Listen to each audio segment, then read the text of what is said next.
All right. Today on the show, we have Helen Chong. She is the founder of the Haylen Group in San Jose, sunny California. Let me tell you about Helen.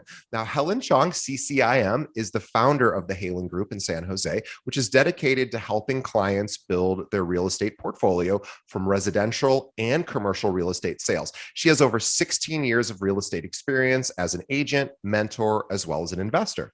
Helen's company, the Haylen Group, has been recognized as part of the top 1.5% real estate teams by America's Best. So she's a top 1.5% team. She's a sought after speaker as well on real estate related topics, has written real estate investment articles featured in Forbes. She's also, or has been, the president of the Northern California chapter for CCIM, which stands for Certified Commercial Investment Member, in 2020 and 2021. And she's also recognized as one of the women of influence by the Silicon Valley Business Journal of 2021. And recently, she's now also an author.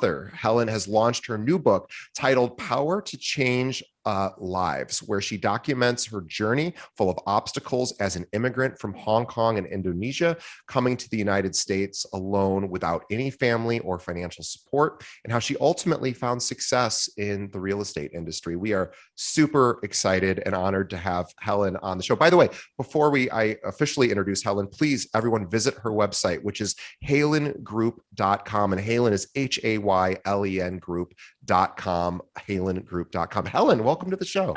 Thank you so much. I'm so excited to start talking. I am so excited too. And I really just love your energy. And I would love to start all the way back at the beginning of your journey into real estate. So can you talk a little bit about how you found real estate, why, and what that was like for you? Well, actually, I mean, most people, they don't graduate from college and then want to be in real estate, right? So I, as an immigrant, I was a foreign student and I really needed a job that could sponsor me for a work visa. And I interviewed for so many different jobs and finally landed a company that was willing to sponsor me and has a pretty good title. It's called an analyst for a pension consulting firm in Santa Monica. Sure. And I got this beautiful ocean view right off of Ocean Boulevard. And I thought I got the dream job. So my job was to look at these institutions' pension portfolios and then crunch out all these numbers, see how they're doing. But in about 2002, that's when the tech bubble busted, right? Sure. So all of a sudden I was looking at all these people pension funds portfolio. I was just like, oh my God, they lost so much money. And I was like, I thought this is how people retire, relying on their pension funds, right? And, the thing is, you mentioned earlier, I'm an immigrant. I came here because I was trying to find that American dream. I was trying to find that, the financial security and so I don't have to worry about that. And then all of a sudden this whole dream just busted. I was like, oh my God, this is not real. And so I figured that I need to figure something out. I need to find another kind of investments that has a little bit more control over, because I don't want to retire in the wrong year. And then so this is a really important point. So just to make sure everyone here is on the same page, because Helen's making a very, very important point, which is around, if we remember, if we were around at that time, I certainly was. In fact, I have a letter from one of my best friends who is a financial advisor, and he's a very competent financial advisor, although I'm going to make him sound like he's not, because back in the late 90s, we had just both graduated college and I was looking to invest the little tiny amount of money that I had, which was basically nothing. And he said, and I said, oh, I should ask my friend who is a financial advisor. And so he wrote me this letter and I still have it today, which this is like 1999. And he goes, I want you to invest in these mutual funds. They're tech mutual funds. They were up 180% last year. So the sky is the limit. And of course, then the tech bubble burst in the early 2000s, 2001.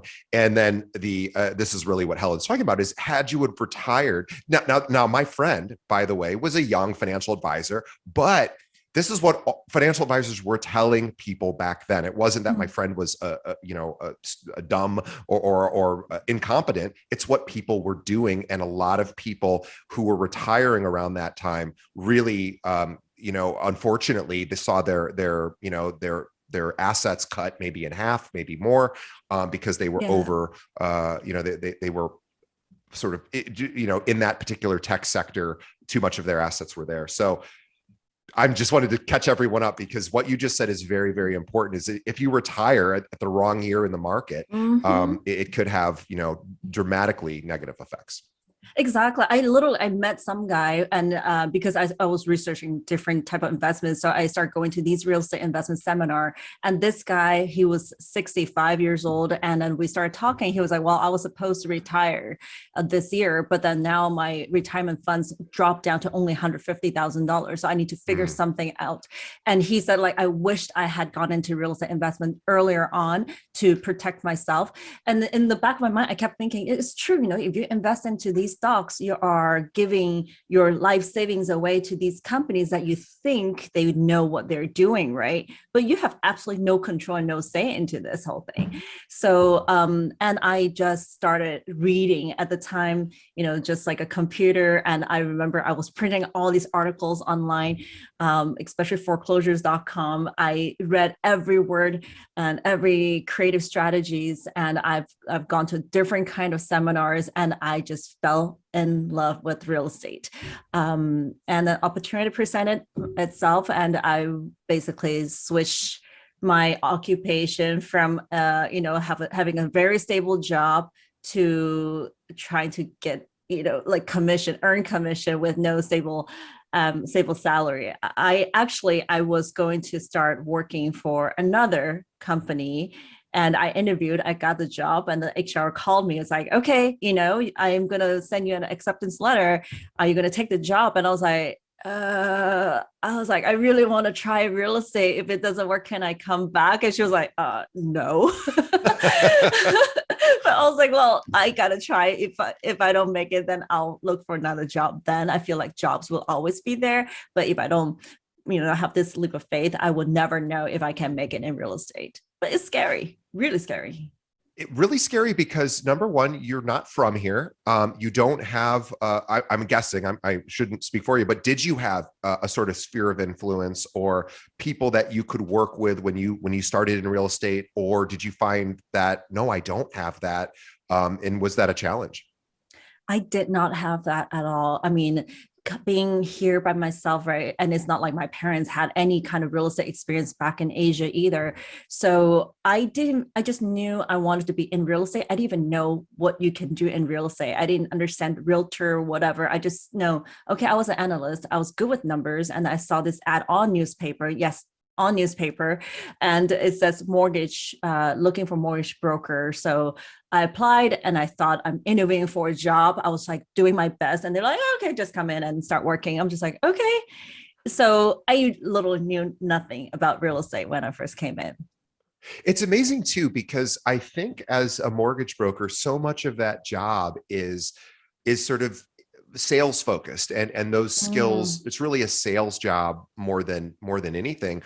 But the being that you had a more traditional consultant style finance background, a corporate background, looking at investments, looking at balance sheets and ledgers, I suspect that made you very valuable on the mortgage side, because you could provide probably more insight than the average loan officer. You would think that, but then I really didn't think I was, just because of the fact that, I mean, at the time we were doing all these subprime loans, right? It was back in 2005, around there. And so I was like, oh, you don't even need to prove your income. Or, I mean, I was calling home telling my parents, like, people here don't need to put down payment to buy a house. Isn't that amazing? You don't need to make a lot of money. I mean, I had a little client, was a taxi driver, and back then he was looking for $1 million property. And all we did was just like, how much money do you make? And he tells you a number, you write it down. How much money do you have in a bank account? He tells you, write it down. There was no verification of anything. It was just like that. Yeah, it was a weird time, and there were interest only loans, and they were, there was option arm. Loans. Yeah, and it was the Wild West. And so talk a little bit more about, like, so you're now a loan officer. You're seeing these sort of unusual goings on with lending in the mid 2000s, and then what happens after that? So then, of course, I was really trying hard to do cold calling. I never looked at myself as a salesperson. Like you said, I'm more of a consulting type of person. So I was supposed to do a lot of cold calling, and it was just like really hard to get started. And none of my friends trusted me, right? Because they all knew that I was not in real estate before. So I had a rough start. I really didn't make much money. And then all of a sudden the whole market collapsed. Just mortgage industry is all gone. The brokerage company that I was working for is gone. Then I started going into real estate investments. I was learning how to invest, understanding. I mean, I became a professional student in a way. I just kept going to listen and listen and listen, but you got to do it, right? If you're learning all these things. So finally, they said like, well, if you want to join this boot camp, you need to pay $15,000. And I'm like, I didn't have $15,000. I had a credit card. They're like, well, increase your credit limit and go pay for this $15,000 boot camp. And well, I did. I literally was shaking and I was crying. Wow, I was like, that is a huge, yes. you bet you that is a pivotal moment in somebody's life. So you didn't have the money. You're obviously a responsible person. You're not somebody that probably had other debt at all. And now you're like, this is an investment. This is my tuition, but there is no guarantee. Whereas if you were to continue on through academia and, there's masters and then there's doctorates and there's more of a predictable sort of thing. Well, if I do that, then these opportunities open. You're going blindly into something that you can't afford with no guarantee. I think that takes tremendous courage. So I honor you for that decision. And I understand, I believe that I would not make that same decision because I do not have that kind of courage. So I really applaud you for taking that step. Well, at the time, I was thinking like, am I one of those people who got fooled into this whole thing, right? And and then honestly, I have nothing else to fall back on if everything goes south. I don't have a home to go back to. I have to literally fly back to Asia, right? And that's it. So I told the person who took my credit card, I was like, this better be the moment that changed my life. And he was like, just follow what we teach you and it will. And I'm like, okay. So it did change my life. I mean, it's not just like that, but the knowledge and the experience I've learned, I started investing. Then because I started investing, I have more people coming to me and saying like, oh, can you help me to look at properties now? And that's how I switched from a mortgage broker to an investor and then to become a realtor.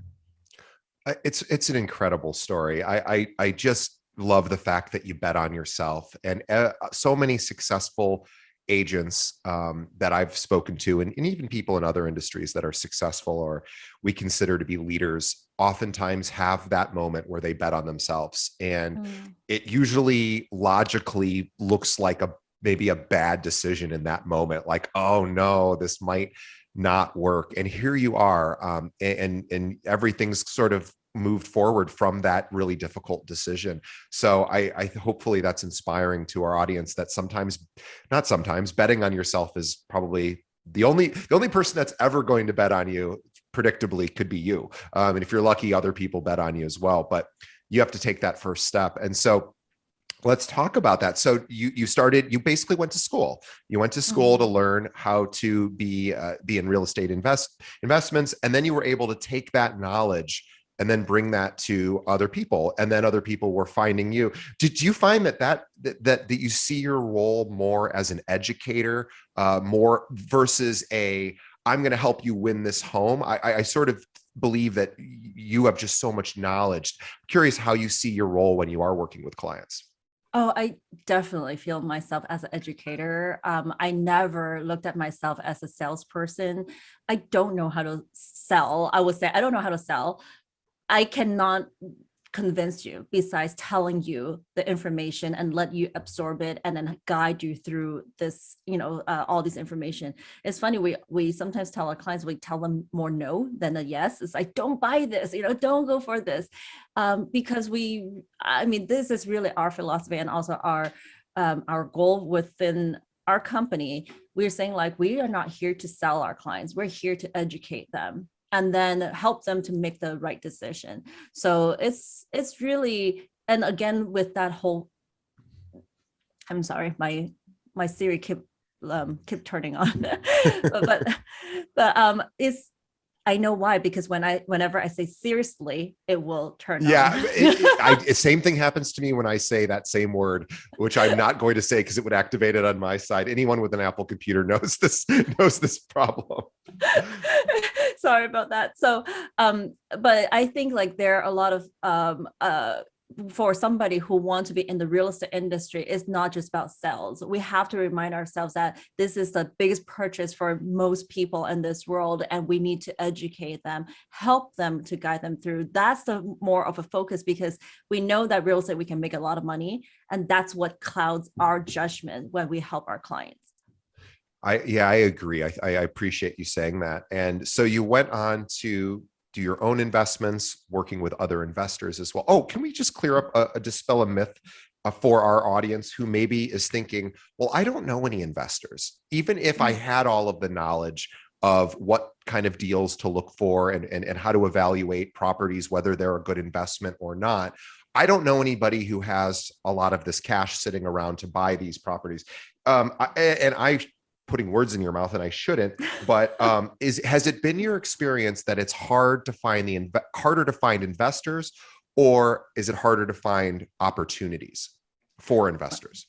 I always say it's much harder to find an opportunity, finding the deal. If you find the deal, somehow investors will just appear in front of you. You won't even know. It's crazy how easy to find investors and money.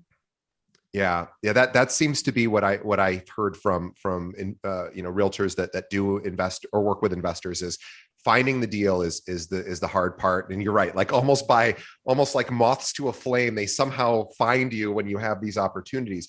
So what I don't want to do is spend time really talking about how to find investment opportunities, because gosh, there's a million other podcasts out there that focus exclusively on that sort of education. Although I do recommend, for anyone that is interested in getting more knowledge about how to invest, Bigger Pockets is probably the premier resource for agents to kind of just get a sense of how investors talk and how they think. It's a great place, biggerpockets.com. We're big fans. They've been on our show as well. But you have written a book, and I don't want to take more time to get, because you're already a superstar. We've already talked at the beginning about all these amazing accolades and awards, and you're a top agent on the residential and the commercial side. I want to talk about your book, because this is really taking your knowledge to the next level and really now saying, I want to give back. And oftentimes people, I think, always forget, people don't really make a lot of money writing books, right? So this is not a way in which, we're not here to sell books so that you can make a couple of dollars on each book, although that's awesome too. But the fact that you thought enough to say, I want to contribute and give back and send my knowledge out, I think is so important. So let's talk about your book. Why did you write it? It's called Power to Change Lives. By the way, available on Amazon. If you go into the show notes for this episode, you will see a link right to the book. And I encourage everyone to pick it up. But let's talk about, what is the Power to Change Lives, and why did you write it? Well, so I wrote this book, honestly, in the beginning was because I really want to document my journey for my kids to know in the future, and something that they can go back. It's like, oh, this is what my mom did, and then how she came here from with nothing. But also another way to explain how real estate have changed my life. And at the end of the day, as I was writing this book, I realized that real estate is about homes, and that's what we feel the most comfortable with, home, a structure. But home it's not just a physical structure. It's really the feeling of feel like, oh, I feel secured, the peace and stability, everything, right? And that's what we want to provide for ourselves and for our children, our family. And my journey was feeling like I had a great home, and then how I lost everything, and then coming to this new country, and then also I need to find my footing. Where everyone was telling me like, oh gosh, you're Asian, you will never succeed in America. Oh, you're a woman. Oh gosh, you can never do well in real estate or commercial real estate. Oh, you're a mom now. Do you know how much time it takes to be a mom? You can never, it's okay. Just take time off. Why can't you just, not work? Don't ask for so much because you're a mom now. It's constantly telling you that because of my categorization, immigrant, minority, a woman or a mom, oh, you can't be successful anymore. So my title is Power to Change Lives, because basically saying like we ourselves have the power to change our lives. And there are a lot of mindset, a lot of struggle. People only see like, wow, this is where you are now. You must have come easy, things must have been handed to you, Yeah. but they don't Yeah, see the sure. journey. They don't see how hard it is. And it's not just like, oh, I paid that $15,000 check. The next day, my life changed. It still Right. took years of struggle and heartache and pain, and kind of documented a lot of these journey. A lot of people would go through, and then at the end, how you use all of that obstacles and leverage it, and then put it into along with your education that you learn, and change your life and to become successful. But then I want to be very clear about what successful means, though. Successful, some people meaning is like how much money you make, but I think it's more important is about how happy you are where you are. Mm-hmm. It's not like everyone has to make $1 million to be happy. You can make $100,000 only and you're happy. So it's how to make your life happy doing something that you love and still enjoy your family time and your professional time, whatever you want. There is no sadder feeling, I think, than having something, achieving something that's a tangible goal. Maybe it's a financial goal or some sort of life goal that you think, if only I had that, then the happiness is going to come rolling in. And I really hope that everyone listening doesn't have this experience in their future, but I have certainly had it, where I hit some goal that I wanted to accomplish, and I thought that's going to equal happiness. Once I achieve X, then I will be happy. And I remember achieving X and it being one of the saddest days of my life, and then I went, oh, I'm actually sad because I didn't have another thing to sort of do after that. I thought, oh, well, now what? And it made me feel very sad because I had put all of my happiness into this one thing that was over. And so I think you're right. I think this idea that, well, if I made, X amount of money, I'd be that's when happiness. And yes, it certainly can help make things more comfortable and open up opportunities. But I think you're right. I think the striving for happiness, and I think is really the goal. And I think in real estate, we're really lucky in that we sort of deal in happiness sometimes, right? Especially with people's primary residences, or in your case, also educating clients about investment opportunities, so that if the market does go down 150, percent next year and you're retiring, maybe that you have some income producing properties that are going to keep income rolling in, which of course, just helps everyone's financial, obligations to and goals that they want to hit. But let's talk. Go ahead. I'm sorry. Oh, so no, I mean, kind of want to make a point is that, I always hear people's like, oh, this is how much money we have made this year. Oh, this is how many deals we have made this year. It's so much we focusing on the number that we put on ourselves and to compare with each other. Then, I don't really like to put out these numbers out there, because I just don't feel like this represent success or represent happiness. So I'm trying to make kind of like defining is like, yes, we do need some kind of financial security, but it's more like the sense of security, sense of happiness and stability. That's what we are all striving for. How much of your happiness or fulfillment do you derive from contribution, from being able to say, I helped somebody make certain decisions around real estate or other areas of their life? Is that a critical part of your own happiness? I think that's a big part of my happiness in this job and what I'm doing. Anyone you talk to in real estate who has done it, they will tell you is hard, right? You initially you work 60, 80 hours a week and you're like, I'm not making money. And how are you going to be really feeling the happiness? It's like when they all of a sudden they close the deal, it's like, oh my God, this is my first home.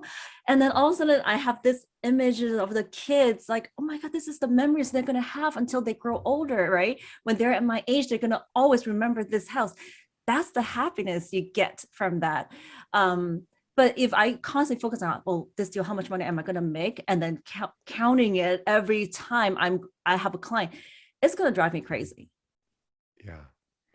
Yeah, but yeah, I appreciate your insight into that because that just makes a lot of sense. And I think it's a nice thing, especially in right now, the market is so challenging for buyers in particular, of course, understanding that throughout all of the frustration, what you're really trying to do is help somebody build memories, like you were saying, and have wonderful memories.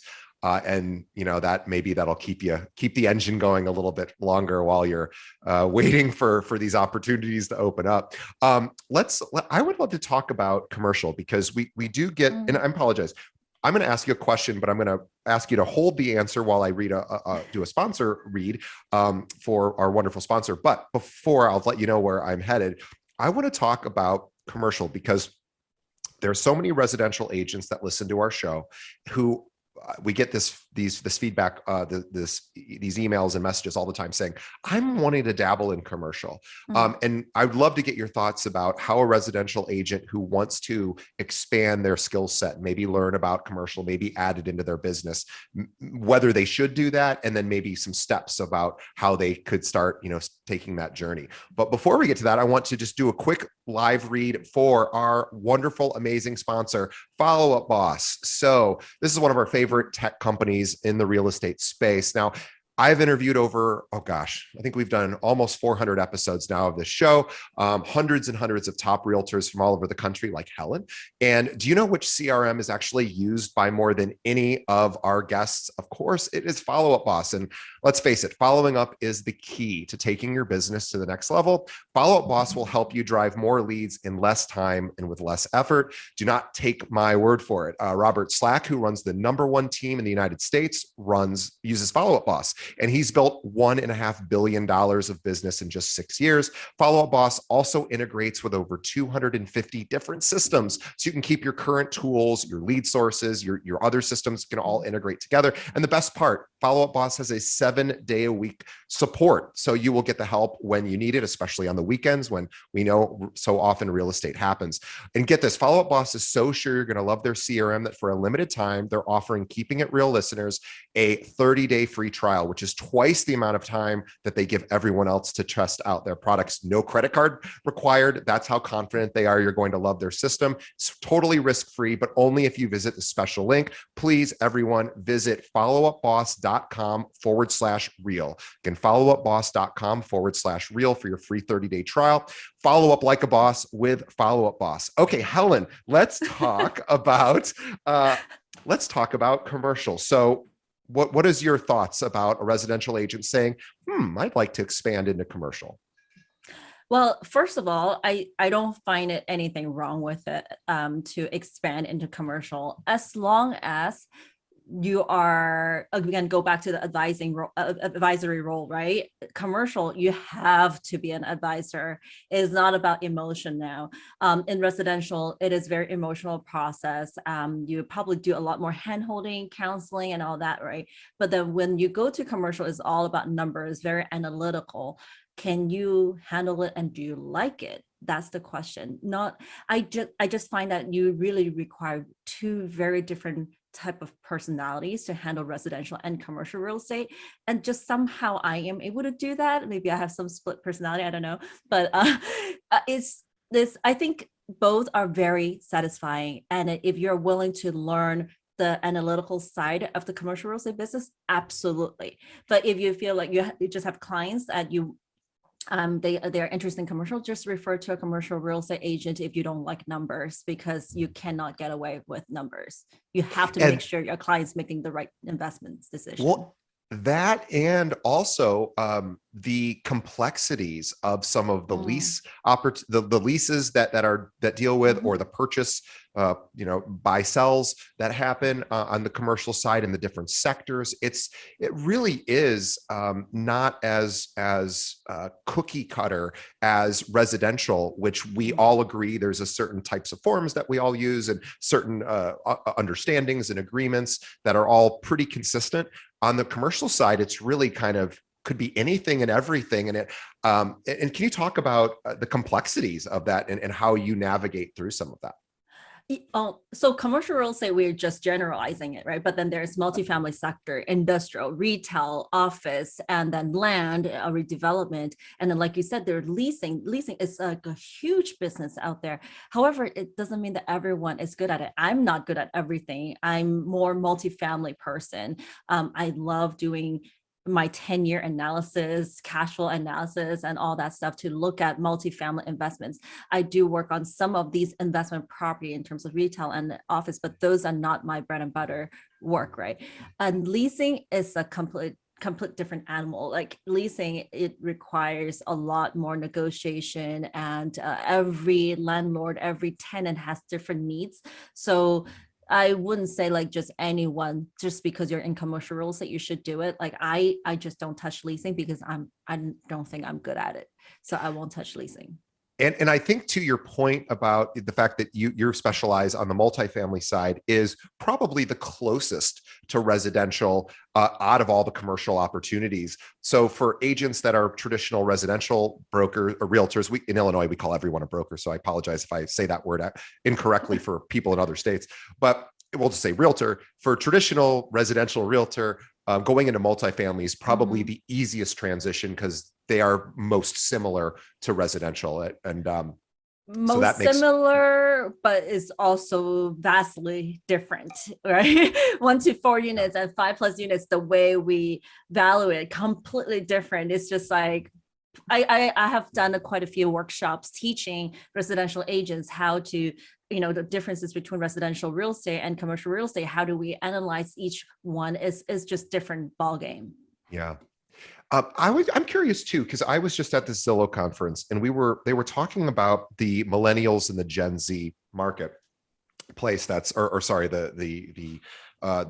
just that the millennials and Gen Zs are now getting into the buying space. So they've grown up. They now some of them have assets where they can now contribute into real estate and try and to figure out what trends that millennials and Gen Zs, what are they looking for? And house hacking came up. And I know we don't need to get too narrow of our focus, but I would say that Zillow was saying, if an agent isn't really up on what house hacking is and how to talk about it elegantly and at least intelligently, Gen Zs are going to start running circles around you because this is what they're paying attention to. And I'm curious, since you play in the multifamily space, if you're seeing more of a trend towards younger people starting to want to explore these opportunities. Definitely. And it's kind of funny, when I first heard about house hacking, I was like, what the heck is that? Yeah, me too. and then when I started learning about it, I was like, oh, okay. So it's basically you just renting out rooms, right? And in a house, and then you try. Now, there's good and bad. I mean, good is that, of course, you can get a lot of great passive income, but then you're also meaning that you do have multiple tenants in a house. Doesn't mean that you only have one tenant. You are dealing with multiple tenants, and so you have to comply with the rental laws. And then also, sometimes when you cut up a house too many times, you actually depreciate that house value. So it's it's great passive income, but I think it's a little bit more than just passive income. You have to think about the future value. But on the other hand, multifamily, the way is like you can, I have written articles on Forbes talking about how do you create $1 million equity in a flipping a multifamily and create $1 million equity without selling it, and you can still get cash flow from this building. And so I love multifamily. There are just so many ways to play around it, and you can flip it without selling it and still get cash flow while you're remodeling it. So and it creates a lot of opportunity too, because now you have leasing opportunities to secure tenants. If you're going to keep it and use it as income, you have opportunities to do property management or to outsource all of these. And there's a lot of revenue streams that come from multifamily that are maybe not as obvious. And so for anyone out there that is sort of interested in spending, some time to get more familiar with how, the multifamily sort of side works, where do you sort of suggest they start to get a little bit of education so they can decide if they want to pursue it further? Well, I know that a lot of association realtors, they offer these like basic multifamily classes. And I'm part of CCIM, which is Certified Commercial Investment Member Organization. It's an educational platform. And we do have foundation class where you can go in and start learning about these basic analysis. For me personally, I took that first class, foundation class, for 2 days. I fell in love with all these numbers and spreadsheets. And then so I just went on and kept taking these classes afterwards. And I can tell you, just with one of these classes, we call CI 101, I've been using just that one class's information for all of my multifamily clients, and everyone who look at the analysis just like blown away. It's like, holy cow, this is like so in-depth analysis. You can see, predict for the next 10 years where it goes. I do it on my own property. I do it on all of my multifamily transactions for our clients.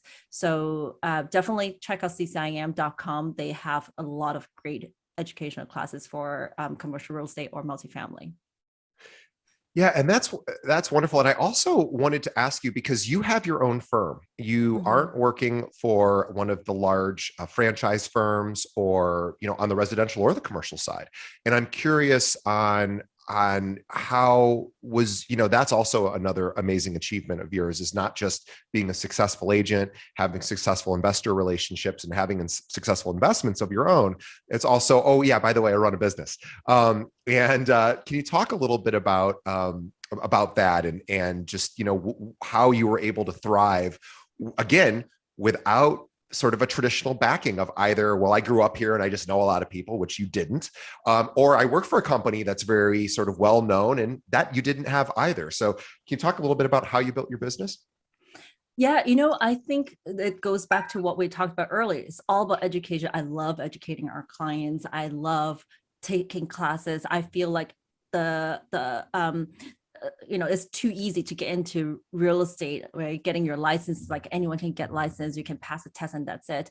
But we forget that there's so much more we can learn after that. So I focus a lot of post-license education, and I'm like a sponge afterwards. I just learn, and then I digest it, and then I teach to my clients. So until now, for example, I still do I do my monthly housing market town hall, just to educate people regarding our housing market and some kind of cost segregation or anything, right, from real estate experts, because while I'm interviewing them, I'm also learning. So that's literally how I built my business, is because people see that I just love talking real estate. And I'm just so focused on that. They see my passion. So I was able to build the business without needing, I always believe that my clients come with me, not because of my company name. Doesn't matter who I'm with, they will always follow me wherever I go. So it's important for me that when I started my company, Haylen Group, about 12 years ago, I said that my Haylen Group is going to be focusing on building real estate portfolio for my client. And I'm going to be focusing on education and advisory, not sales. And although 3-4 years ago, I actually plugged myself under this brokerage because I was so tired of looking for new technology all the time. So Side Inc. is a white label brokerage who provided me with technology platform and also marketing platforms, and also their legal support, having a broker. So now I don't have to worry about any of that. I have someone else to take care of that for me, but I can now focus a lot more on training my agents and also helping our clients to make sure that they get the best out of both worlds. It's like these big brokerage platforms, technology and marketing, and also my personalized, advisory role with them to work with them one-on-one. So, yeah. Well, I am so impressed, and I love the fact that for you attribute so much of your success to being an educator. We talked about that at the beginning. I said, I'm curious how you see yourself as a consultant or an educator. And you said, oh my gosh, that's me. And that's what I do. And that's your competitive advantage, right? Because you're right. Anyone can get a license. It's not, it's a moderately challenging test that all sorts of people can pass. And then it's like, okay, so now I have a license. Now, how do I add value? And you have somebody who was not handed a whole lot of opportunities. You had to go out and find those opportunities, and you did that by earning them through education. So and being somebody who educates, so learning and then teaching. And I think that if that's nothing else, if you get nothing else out of this conversation, which I know you did get a lot else, not Helen, of course, but our listeners, think about it as being an educator, and you clients are always in need of education. It's the one thing that AI is probably not in we're not in tremendous danger of AI replacing is education. Yes, people can learn things online, but emotional intelligence, having somebody really guide you through the entirety of a process, especially the ups and downs, machines haven't figured out how to do that, and hopefully they won't. And I do want to touch on please. something if I have a little time. Is that yes, please? Sorry, I told you if I talk about real estate, I can talk forever. I love it. It is you touch on the exactly right about AI. Like we were so fearful of this AI is going to take over real estate, right? But then our clients still coming to us for advice. I tell my kids too, yeah, you need to learn how to code, but one thing that robots can never take away from you is your mindset, is what you're saying, what the education it can share from your brain. Robots cannot take that from you. And the creativity part is really important. And if we say that we don't like how people look down on us as a realtor because real estate industry has such a bad name, then we better educate ourselves and become a consultant instead of just focusing on sales. Boy, I'd love to say I can say it better, but I can't because you just said it perfectly. Being an educator, a consultant is always going to be valued. And so Helen just said that.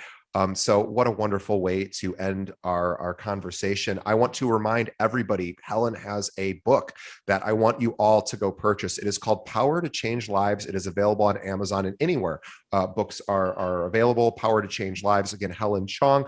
Also, please visit her website. And by the way, if you have investors in your life, guess what? Investors don't always just look for opportunities in where you work, right? They look for opportunities all over, especially passive income opportunities. That's sort of Helen's specialty. Well, not just passive income opportunities, but any sort of real estate investment opportunities. But they also want to know what's going on in other markets. So if you have clients that are looking for investment opportunities, Helen would love to have a conversation, and her team, she has a wonderful team that can chat with them as well. Or if you have a referral, maybe somebody's moving to the San Jose area and is looking to work with a top real estate team. Obviously, Helen and her team would love to chat with you. They're one of the very highest producing teams in all of that area. But what's the, obviously you can visit her on her website, which is haylengroup.com, Haylen Group. Helen, is there another way that anyone of our listeners can reach out to you if they have something they'd like you to review? Well, I'm on Facebook. I'm on LinkedIn. Just look me up, Helen Chong, Haylen Group. It will be hard not to be able to find me. Well, Helen is a working mother, a business owner, and an investor, as well as an author, and just an overall superstar in this industry. And we are so grateful that you were to spend time with us, because I know how busy that you are, and we appreciate you taking some time to chat with our audience. And we want to thank, on behalf of the audience, thank Helen for her time. Also, on behalf of Helen and myself, we want to thank our audience for continuing to show up, listen to our episodes. And of course, we ask that you just do one thing: tell a friend. Please think of one other real estate professional that could benefit from hearing this really motivating and encouraging story from Helen, and send them a link to our website, which is keepingitrealpod.com, or just have them pull up a podcast app, search for Keeping It Real, and hit that subscribe button. The more people you tell, the more people we can help. And we appreciate that. So Helen, thank you so much for being on our show. We really had a wonderful time. And we will see everybody on the next episode. Thanks, Helen. Thank you so much for having me.